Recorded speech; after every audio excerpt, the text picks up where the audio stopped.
अस्सलाम वालेकुम स्टूडेंट, कैसे हैं आप? उम्मीद है कि आप खैरियत से होंगे। हम उर्दू ज़बान में अक्सर ऐसे जुमले इस्तेमाल करते हैं जैसे कि आपके होते हुए वो यहाँ नहीं आ सकता, मेरे होते हुए उसने ऐसा क्यों किया, उसके होते हुए मैं कुछ नहीं कर सकता।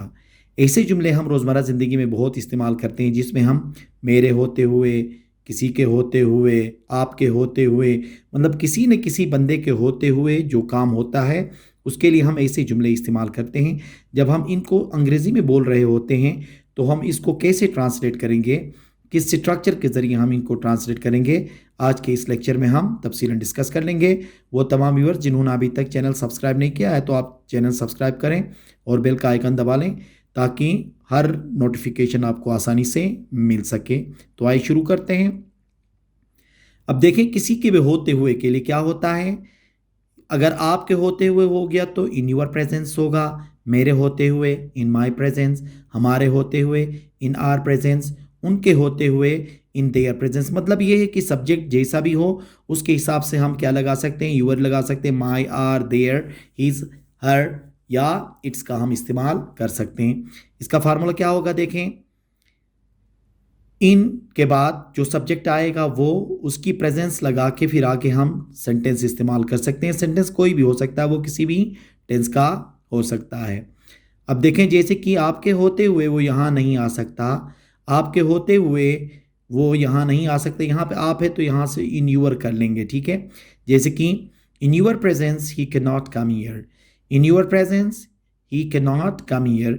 इसको इस तरह से भी हम कह सकते हैं कि he cannot come here in your presence, he cannot come here in your presence। मतलब in your presence आप शुरू में भी लगा सकते हो, उसको लास्ट में भी आप इस्तेमाल कर सकते हैं। मेरे होते हुए उसने ऐसा क्यों किया, मेरे होते हुए उसने ऐसा क्यों किया।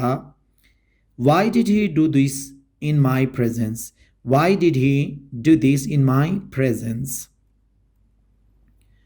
उसके होते हुए मैं कुछ नहीं कर सकता, उसके होते हुए मैं कुछ नहीं कर सकता। आप देखें ना, उसके होते हुए है तो क्या होगा, इन हिज प्रेजेंस होगा। I can not do anything in his presence, I can not do anything in his presence. इसको भी आप इस तरह से कह सकते हो कि इन हिज प्रेजेंस पहले करके I can not do anything भी कह सकते हो। मेरे होते हुए उसको कुछ नहीं होगा, मेरे होते हुए उसको कुछ नहीं होगा। Nothing will happen to him in my presence, nothing will happen to him in my presence। आपके होते हुए हम उदास नहीं हो सकते, आपके होते हुए हम उदास नहीं हो सकते।